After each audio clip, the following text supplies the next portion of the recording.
Chapter 3. Madame Gaspacho was showing Fred, Daphne, and Velma the royalty room. "Help! He's after us!" Shaggy shouted. He and Scooby ran into the room and divided behind an enormous throne.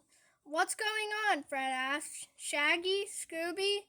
"One of the wax thingies came to life and chased me and Scooby," Shaggy said from behind the throne. "He's probably behind you right now." Everyone turned and saw a tall man in a black stroll into the room. He had a slight smile on his face. "Everything all right, Mr. Talk?" Madame Gaspacho asked. "Yes," the man replied. "I think I may have frightened two of your guests." Madame Gaspacho looked at Fred, Daphne, and Velma. "You can tell your friends to come out now," she said. "Shaggy, Scooby, come out from behind that throne," Velma said. "Here's your wax thingy." Shaggy and Scooby peeked over the top of his throne. "That's him! He's alive!" Shaggy exclaimed. "Of course I'm alive," Mr. Talk said. "I wouldn't be much use to the Countess if I weren't." "Countess Cassandra?" Daphne asked. "That would be me," came a voice from behind one of the wax figures. Zoinks! There's another one!" Shaggy exclaimed. He and Scooby jumped behind Fred, Daphne, and Velma. A woman walked out from behind the display. She wore a very elegant dress, and an enormous diamond necklace sparkled around her neck. A man in a long white lab coat followed her. He carried a small black bag over his shoulder. "Allow me to present Her Royal Highness Countess Cassandra," Madame Gaspacho said. The gang wouldn't believe their eyes. It is an honor to meet you," Daphne said. She and Velma curtsied. "Yes, a true honor," Fred added.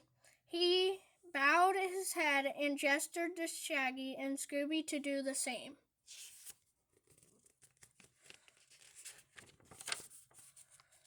Please, no formalities," the Countess said. "Madame Gaspacho told me a group of young people would be here today. It's a privilege to meet you." "Thank you, Countess," Daphne replied.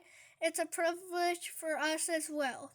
"And this is Mr. Talk," the Countess said, "my personal bodyguard." The man in the white lab coat then cleared his throat.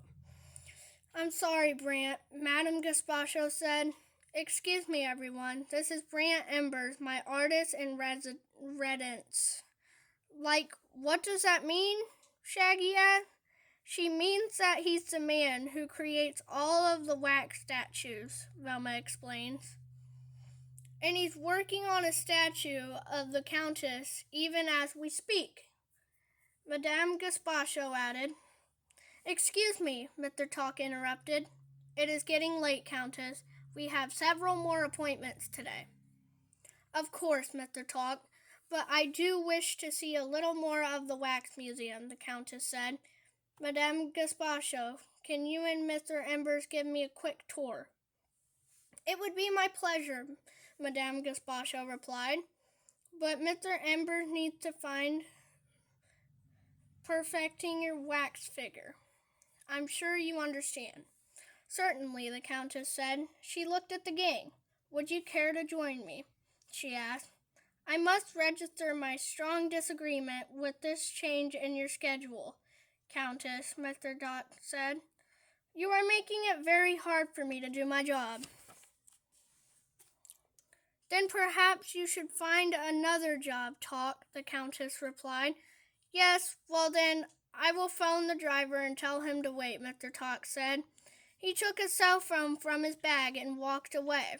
"Shall we, Countess?" Madame Gaspacho asked. She and the Countess walked into the next room. "Let's go, gang," Fred said. "We don't want to miss this." "No one should have to miss this," Brant said unhappily. "Is everything all right, Mr. Embers?" Daphne asked. "It's just that Madame Gaspacho takes credit for all my creations," Brant replied. And now she won't even let me walk around the museum to show off my artwork. You're right. That isn't very nice, Daphne said. I wonder if she's afraid your being there will take attention right away from her, Velma said. I'll give her something to be afraid of. Just you wait. Brant turned and disappeared through a door at the back of the exhibit. I sure don't like the sound of that, Fred said. Let's go catch up with the Countess before she leaves, Daphne said. This is a once-in-a-lifetime opportunity. Chapter 4. The gang walked into the next room. It contained an exhibit of famous sports figures. The Countess was looking at some of the baseball players. Which one of these is Babe Ruth? The Countess asked. My grandfather used to tell me wonderful stories about him. Right over there, Countess, Madame Gaspacho said. She pointed to a stocky wax figure in a baseball uniform. Smile, everyone, came a voice from Babe Ruth. Zoinks! Another talking dummy, Shaggy exclaimed. A man holding a camera jumped out from behind Babe Ruth. A black bag hung over his right shoulder. I'm no dummy, the man said, just a photographer. He raised his camera to take a picture. He pressed the shutter button, but nothing happened. Rats, the man said. What's wrong with this thing? Just as he turned on the camera around to look at it, the flash went off. Hang Harburg, Madame Gaspacho yelled. I've warned you about sneaking up on us like that. You know I do my best work with the element of surprise, Hank said. Who is this man? The Countess asked.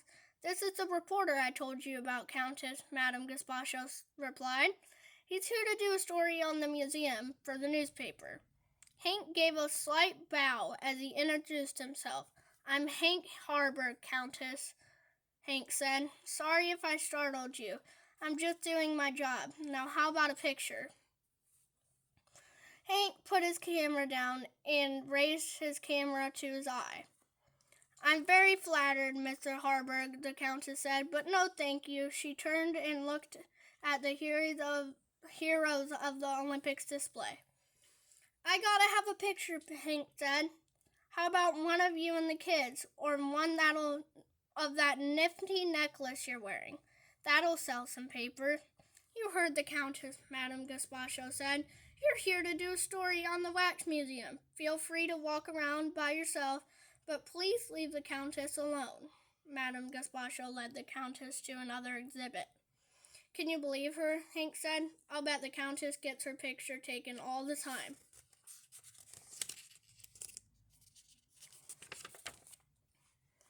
Maybe that's why she wants to be left alone, Daphne suggested.